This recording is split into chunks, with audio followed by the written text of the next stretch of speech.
Hi hello இன்றைக்கி நம்ம village style பருப்பு கடையல் பருப்பு வறுத்து கடையிறதுங்க. இது ரொம்பவே டேஸ்டியாக இருக்கும். இது களிக்கு சாதத்துக்கு எல்லாத்துக்கும் சூப்பராக இருக்கும். எப்படி செய்யலாம் பார்க்கலாம் வாங்க. 1 டம்ளர் பருப்பு, 10 பல்லு பூண்டு, 2 தக்காளி, 1 வெங்காயம், 6 7 காஞ்ச மிளகாய் எடுத்துக்கலாம். தனியா கொஞ்சமாக மிளகு சீரகம் எடுத்துக்கலாங்க. காஞ்ச மிளகா, தனியா, மிளகு சீரகம் எல்லாம் வறுத்துக்கலாம். வறுத்துட்டு கட் பண்ணி வச்சுருக்க ஆனியன்ஸை சேர்த்து நல்லா வதக்கிக்கலாம். 10 பல்லு பூண்டையும் சேர்த்து நல்லா வதக்கி விட்டுறலாம். இப்போ நம்ம 1 டம்ளர் பருப்பு எடுத்து வச்சுருக்கோம் இல்லையா, அதை நல்லா கழுவி எடுத்து வச்சுக்கலாம். நல்லா தண்ணியெலாம் ட்ரை பண்ணிடுங்க, ஊற வைக்காதீங்க. புளி சேர்த்துக்கலாங்க.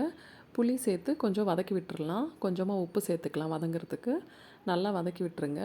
வெங்காயம் நல்லா வதங்கினதுமே நம்ம கழுவி வச்சுருக்க பருப்பை இதோடு சேர்த்து நல்லா வறுத்துக்கலாம். ஒரு மீடியம் ஃப்ளேமில் வச்சு வறுத்துக்கலாங்க. வறுத்து ஆனால் இதை ரொம்ப பொறுமையாக வறுக்கணும், இல்லைன்னா கருகிடும். அதனால நல்லா சிம்லேயே வச்சு வறுத்துக்கலாங்க.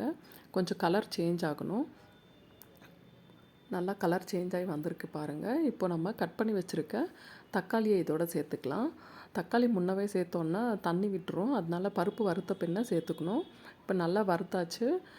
நமக்கு தேவையான அளவு தண்ணி சேர்த்துக்கலாம்.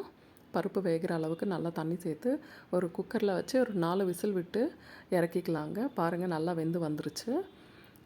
நல்லா வெந்துருச்சு. இப்போ நம்ம அந்த மிளகாய் இதெல்லாம் மேலேயே இருக்கு இல்லையா, அதை நல்லா கடைஞ்சிக்கலாம். ஒரு சட்டியில் போட்டு உப்பு தேவையான அளவுக்கு சேர்த்து நல்லா கடைஞ்சிக்கலாம். நல்லா கடைஞ்சி எடுத்துட்டோன்னா நம்மளோட பருப்பு கடையில் ஈஸியாக ரெடி ஆகிடுங்க. ரொம்ப சிம்பிள் ரெசிபி இது. ரொம்ப டேஸ்டியாகவும் இருக்கும். ரொம்பவும் பிடிக்கும் பசங்களுக்கு. என்னோடய கிட்ஸுக்கு இது ரொம்ப பிடிக்கும். அவங்களுக்கு அடிக்கடி கேட்பாங்க இது. நீங்களும் வீட்டில் ட்ரை பண்ணி பாருங்கள். தேங்க்ஸ் ஃபார் வாட்சிங். Please like, share and subscribe.